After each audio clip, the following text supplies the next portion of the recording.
नमस्कार दोस्तों। स्वागत है आप सभी का मेरी कहानियों में। मैं हूं शिखा और एक बार फिर से आपके लिए लेकर आई हूं एक नई कहानी और उम्मीद करती हूं कि बाकी कहानियों की तरह ये कहानी भी आपको बेहद पसंद आएगी। पसंद आए तो चैनल को सब्सक्राइब करना मत भूलिएगा। इसके अलावा आप मुझे इंस्टाग्राम पर भी फॉलो कर सकते हैं। मेरी इंस्टाग्राम आईडी डिस्क्रिप्शन बॉक्स में दी गई है। तो चलिए अपनी आज की कहानी शुरू करते हैं। गांव मीरापुर में आज एक अजीब सी खामोशी थी, लेकिन लोगों के मन में एक हड़कंप था। होठों पर ताले लगे थे और मनों में कोलाहल मचा था। कोई भी बोलना नहीं चाह रहा था, लेकिन अंतर्मन शोर से फटा जा रहा था। दरवाजे बंद थे घरों के, लेकिन खिड़कियों की ओर से झांकते दहशतज़दा चेहरे थे। आखिर ऐसा क्या हुआ है आज गांव में जो इतनी रहस्य में चुप्पी है? अब कोई अपना मुंह कैसे खोले भला? किसकी इतनी हिम्मत थी? गांव की गलियों के सन्नाटे को चीरती एक जीप एक बड़ी सी हवेली के आगे रुकी। यह हवेली चौधरी रणवीर सिंह की है। जीप से उतरने वाला चौधरी रणवीर सिंह ही है। उसकी आंखें जैसे अंगारे उगल रही हों, चेहरा तमतमाया हुआ है, चाल में तेजी है, जैसे बहुत आक्रोशित हो। विजयी भाव तो फिर भी नहीं थे चेहरे पर, एक हार ही नजर आ रही थी। अचानक सामने उनकी पत्नी सुमित्रा आ खड़ी हुई और सवालिया नजरों से ताकने लगी। सुमित्रा को जवाब मिल तो गया था, लेकिन उनके मुंह से ही सुनना चाह रही थी। जवाब क्या देते वह? एक हाथ से झटक दिया उसे और आगे बढ़कर कुर्सी पर बैठ गए। सुमित्रा जाने कब से रुदन रोके हुए थी। घुटने जमीन पर टिकाकर जोर से रो पड़ी। मार दिया रे, अरे जालिम, मेरी बेटी को मार डाला रे। रणवीर सिंह ने उसे बाजू से पकड़कर उठाने की भी जहमत नहीं की, बल्कि लगभग घसीटते हुए कमरे में ले जाकर धकेल दिया और बोला, जुबान बंद रख। रोने की, मातम मनाने की जरूरत नहीं है। तुमने को हीरा नहीं जना था। अरे कलंक थी वो परिवार के लिए। मार दिया, पाप मिटा दिया कई जन्मों का, पीढ़ियां तर गईं। बाहर आकर घर की दूसरी औरतों को सख्त ताकीद की कि कोई मातम नहीं मनाया जाएगा यहाँ, जैसा रोज चलता है वैसे ही चलेगा। सभी स्तब्ध थी। घर की बेटी सायरा, जो कभी इन्हीं चौधरी रणवीर सिंह के आंखों का तारा थी, आज अपने ही हाथों उसे मार डाला। लेकिन किस कसूर की सजा मिली है उसे? प्यार करने की सजा मिली है उसे। एक बड़े घर की बेटी जिसे पढ़ाया लिखाया, लाड प्यार जताया, उसे क्या हक है किसी दूसरी जात के लड़के को प्यार करने का? क्या उसे खानदान की इज्जत का ख्याल नहीं रखना चाहिए था? 4 अक्षर क्या पढ़ लिए, बस हो गई खुद मुख्तियार। चौधरी रणवीर सिंह चुप बैठा, ऐसा ही कुछ सोच रहा था। अचानक दिल को चीर देने वाली आवाज सुनाई दी। सायरा चीख रही थी, बाबा मत मारो, मैं तुम्हारी तो लाडली हूँ। इतनी बड़ी सजा मत दो अपने आप को। मेरे मरने से तुम्हें ही सबसे ज्यादा दुख होगा। तुम भी चैन नहीं पाओगे।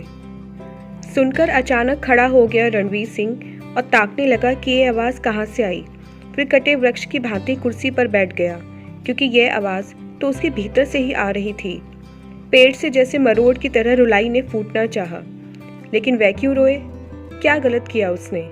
अब बेटी थी तो क्या हुआ, कलंक तो थी ही ना। कुर्सी से खड़े हो बेचैन से चहलकदमी करने लगा। अपने मन को कैसे समझाऊं कि इसे चैन मिले? किया तो तूने गलत ही है आखिर रणवीर। कलेजे के टुकड़े को तूने अपने हाथों से टुकड़े कर दिए। किसी का क्या गया?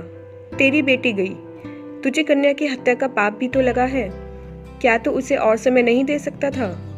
रणवीर सिंह सोचते सोचते दोनों हाथों से मुंह ढांपकर रोने को ही था कि बाहर से आहट हुई। किसी ने उसे पुकारा था। संयत होकर फिर से चौधराहट का गंभीर आवरण पहन बाहर को चला। आंखें छलकने को आईं जब सामने बड़े भाई को देखा। एक बार मन किया कि लिपट कर जोर से रो पड़े। माँ बाप के बाद यह बड़ा भाई रामशरण ही सब कुछ था उसका। मन किया फिर से बच्चा बनकर लिपट जाए भाई से और सारा दुख हल्का कर दे। वह रो कैसे सकता था? उसने ऐसा क्या किया जो दुख होता उसको? सामने भाई की आंखों में देखा तो उसकी भी आंखों में एक मलाल था। न जाने कन्या की हत्या का या खानदान की इज्जत जाने का। चाहे लड़की को मार डाला हो, कलंक तो लग ही गया था। दोनों भाई निशब्द स्तब्ध से बैठे रहे, मानो शब्द ही खत्म हो गए सायरा के साथ साथ। लेकिन रणवीर को भाई का मौन भी एक सांत्वना से ही दे रहा था। थोड़ी देर बाद रामचरण उसके कंधे थपथपाकर चल दिया। चुप रणबीर का गला भर आता था रह रहकर, लेकिन गला सूख रहा था। आंखें बंद होठ पीछे कुर्सी पर बैठा था। बापू पानी। अचानक किसी ने पुकारा तो आंखें खोली। अरे सायरा! यह तो सायरा ही थी, सामने हाथ में ग्लास लिए। उसे देखकर चौंक कर उठ खड़ा हुआ रणवीर। बड़े प्यार से हमेशा की तरह उसने एक हाथ पानी के गिलास की तरफ और दूसरा बेटी के सिर पर रखने को बढ़ा दिया। लेकिन यह क्या, दोनों हाथ तो हवा में ही लहरा कर रह गए। अब सायरा कहाँ थी? उसे तो उसने इन्हीं दोनों हाथों से गला दबाकर मार दिया था। हृदय से एक हूक सी निकली और कटे वृक्ष की भांति कुर्सी पर गिर पड़ा। रणबीर की सबसे छोटी बेटी सायरा, जो 3 भाइयों की इकलौती बहन भी थी, घर भर में सबकी लाडली थी। जन्म हुआ तो दादी नाखुश हुई कि बेटी हो गई। कहाँ तो वह 4 पोतों को देखने को तरस रही थी और कहाँ सायरा का जन्म हो गया। 3 ही पोते हुए अब उसके, जोड़ी तो ना बन पाई। रणवीर सिंह तो फूला ही नहीं समा रहा था। घर में लक्ष्मी जो आई थी, बहुत लाड़ प्यार से पल रही थी सायरा। जिस चीज़ की मांग की या जिस वस्तु पर हाथ रखा वही उसे मिली। तो क्या उसे जीवन साथी चुनने का अधिकार नहीं था? यही सवाल लिए सायरा से बड़ा और रणबीर का छोटा बेटा यानी तीसरे नंबर की संतान राजबीर सामने खड़ा था। तीनों भाइयों में राजबीर ही सायरा के पक्ष में बोल रहा था कि वह सोमेश से शादी कर सकती है। जब लड़का हर तरह से लायक है, सायरा को खुश रख सकता है, तो जाति कहीं भी मायने नहीं रखती। आखिर बात तो सायरा की खुशी की है। लोगों का क्या, वे 4 दिन बाद बनाकर रह जाएंगे। सारी उम्र का संताप दुख तो सायरा को नहीं भोगना पड़ेगा। रणवीर सिंह के दूसरे दोनों बेटे अपने पिता जैसा ही सोच रखते थे, लेकिन रणवीर ने अपने तीनों बेटों को ही किसी बहाने से शहर भेज दिया, क्योंकि वह नहीं चाहता था कि जो कुछ भी वह करने जा रहा था उसके लिए उनके बेटे और उनके परिवार किसी मुसीबत में आए। अब राजवीर सामने खड़ा था, अपनी आंखों में लिए क्रोध, दर्द और विक्षुब्ध सा बेबस लाचार। पिता ने उसे धकेल कर आंगन में आवाज लगाई कि खाना क्यों नहीं बना आज। लेकिन क्या रणवीर सिंह को भूख भी थी या ऐसे ही सामान्य दिखने का ढोंग कर रहा था? यह तो वह भी नहीं जानता था। बेचैन सा था जैसे कलेजा फट ही जाएगा उसका। कालू राम, जो कि घरेलू कामकाज के लिए रखा हुआ था, खाने की थाली सामने रख गया। रणवीर सिंह खाना खाना तो दूर, देखना भी नहीं चाह रहा था। रह रहकर सुमित्रा की सिसकियां गूंज रही थीं घर में फैले सन्नाटे में। सिसकियां कभी करुण क्रंदन में बदलना चाहती तो उनको मुंह पर अपनी ओढ़नी को रखकर वापस अंदर ही धकेल दिया जा रहा था। ऐसे माहौल में कोई इंसान कैसे सामान्य रहकर खाना खा सकता था? लेकिन रणबीर ने फिर भी जी कड़ा करके रोटी का एक कौर तोड़ा। सहसा उसे लगा कि उसके हाथों से खून बह रहा है। रोटी का कौर उसके हाथों से गिर गया। हाँ, वह तो खूनी है, अपनी ही बेटी का। ऐसे खून भरे हाथों से खाना कैसे खा सकता था रणवीर सिंह? तभी एक छोटा सा हाथ उसके सामने आया और रोटी का कौर उसके मुंह में डाल दिया।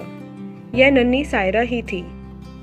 बचपन में जब उसको बापू पर लाड़ आता तो वह अपने हाथों से ऐसे ही खाना खिलाया करती थी। रणवीर सिंह पर जैसे जुनून सा छा गया। वह नन्हे हाथों से खाना खाता रहा और उसके हाथों से खून रिसता रहा। आंखों में खून उतर आया था, आंसुओं को रोकते रोकते। वाह बापू, भोजन कर रहा है, अभी पेट नहीं भरा क्या? राजबीर ने थाली उठा ली उसके आगे से और चेहरे पर लानत धिक्कार लाकर बोल पड़ा। रणबीर उसे धकेलते हुए अपने कमरे की तरफ चला गया। सावित्री की हालत बुरी थी, गश खा रही थी बार बार। रणबीर को देख जोर जोर से दहाड़े मारकर रो पड़ी। भागकर उसके कुर्ते को पकड़कर जोर से झंझोड़ने लगी। एक बार तो उसका मन भी हुआ कि वह सावित्री को गले लगाकर जोर से रो पड़े, लेकिन वह क्यों रोए? उसने तो कलंक ही मिटाया है खानदान का। सावित्री को धकेलकर वह घर की छत पर चला गया। वहां पड़ी चारपाई पर कटे वृक्ष की भांति गिर गया। आंखें मूंद कुछ देर लेटा रहा। आंखें खोली तो सामने खुला आसमान था। काली अमावस सी रात थी। कुछ मन के अंधेरे ने रात का अंधेरा और गहरा दिया था। तारे टिमटिमा रहे थे या जाने रणवीर सिंह को देख सहम रहे थे। अचानक उसे लगा नन्ही सी सायरा उसके पास आकर उसकी गोद में बैठ गई हो। जब वह छोटी थी तो ऐसे ही उसकी गोद में बैठकर आसमान में तारे देखा करती थी। रणबीर को याद आ रहा था कि कैसे एक रात को बाप बेटी ऐसे ही तारे देख रहे थे। सायरा बोल पड़ी, बापू ये तारे कितने सारे हैं, मुझे गिन के बताओ ना। और दोनों बाप बेटी तारे गिनने में व्यस्त हो गए। अचानक रणवीर ने रुककर कहा, अरे बिटिया, मुझे तो 2 ही तारे नजर आते हैं, तेरी दोनों आंखों में बस, कहकर अपने गले लगा लिया था। जब उसकी माँ का देहांत हुआ था तब भी उसने सायरा को यह कहकर बहलाया था कि उसकी दादी उससे दूर नहीं गई है, बल्कि आसमान में तारा बन गई है। सायरा भोलेपन से पूछ बैठी, बापू, एक दिन मैं भी ऐसे ही तारा बन जाऊंगी क्या? फिर आप भी मुझे देखा करोगे यहाँ से? सुनकर रणबीर कांप उठा था, उसके मुंह पर हाथ रख दिया था और बोला, ना बिटिया ना, ऐसे नहीं बोलते। आंखें भर कर सीने से लगा लिया था और आज सच में ही वह आसमान को ताक रहा था कि कहीं शायद सायरा दिख जाए किसी तारे के रूप में। दिल में एक हूक सी, कलेजा फटने को हो रहा था। अब वह केवल पिता बनकर सोच रहा था, एक हारा हुआ पिता जिसने अपने कलेजे के टुकड़े को अपने ही हाथों गला दबाकर मार डाला था, वहीं चिता बनाकर अंतिम संस्कार भी कर दिया। आंखें भरती ही जा रही थी अब रणवीर की। तभी छत पर बने कमरे में रोशनी नजर आई। यह कमरा सायरा का था। उठकर कमरे के पास गया तो उसे लगा जैसे सायरा अंदर ही है। दरवाज़ा धकेला तो आसानी से खुल गया, लेकिन रोशनी कहाँ थी वहाँ? एक सूना सा अंधेरा भरा सन्नाटा ही फैला था। हाथ बढ़ाकर लाइट जला दी रणबीर ने। सजा संवरा कमरा लेकिन उदास हो, जैसे उसे उम्मीद हो सायरा के आ जाने की। रणबीर की नज़र सामने की अलमारी पर पड़ी तो उसे खोल दी। अलमारी में सायरा की गुड़िया रखी हुई थी। उसे गुड़िया खेलने का बहुत शौक था। आज सायरा का एक गुड्डा हाथ में लिए सोच रहा था रणबीर कि बेटी के इस बेजान गुड्डे लेने की जिद तो पूरी की, लेकिन एक जीते जागते गुड्डे की मांग पर उसने बेटी की जान ही ले ली। सायरा ने अपना मनपसंद गुड्डा ही तो मांगा था जो उसे खुश रखता, और उसने क्या किया? बेटी की ही जान ले ली। हाय मेरी बच्ची, ये क्या किया मैंने? हाथ में गुड्डा लेकर भरे हृदय और सजल आंखों से सोच रहा था वह।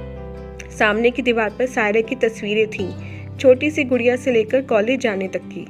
हर तस्वीर में हंसी हुई सायरा बहुत प्यारी दिख रही थी। मेज पर भी एक तस्वीर थी। रणबीर ने उसे उठा लिया। तस्वीर जैसे चीख पड़ी हो। सायरा जीवन की भीख मांगती जैसे चीख रही थी, वैसे ही चीख रही थी तस्वीर। रणबीर ने तस्वीर को सीने से लगा लिया और जोर से रो पड़ा। ना मेरी बच्ची, ना रो ना, मैं तेरा बापू नहीं हूँ, अरे पापी हूँ, कसाई हूँ मैं। रोते रोते कमरे के बाहर आ गया। गुड्डे और सायरा की तस्वीर को सीने से लगा रखा था। छत पर ही एक कोने में सिकुड़कर बैठ गया और रोता रहा न जाने कितनी देर तक। कितनी ही देर बाद उसने गर्दन उठाई और आसमान की तरफ ताक लगा, जैसे सायरा को खोज रहा हो। सामने भोर का तारा जगमगा रहा था। रणबीर को लगा कि उसमें सायरा है।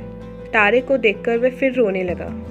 अचानक भोर के तारे के पास एक तारा और जगमगाने लगा। कुछ देर में ही सवेरा हो गया। सवेरा होने के साथ साथ गांव मीरापुर में एक चर्चा सरेआम थी। एक तो भोर के तारे के पास एक तारे के दिखने की और दूसरी चौधरी रणबीर सिंह की मौत की। तो दोस्तों, ये थी हमारी आज की कहानी। उम्मीद करती हूँ ये कहानी आपको पसंद आई होगी। मिलते हैं अपनी नेक्स्ट वीडियो के साथ। तब तक के लिए आज्ञा दीजिए। धन्यवाद।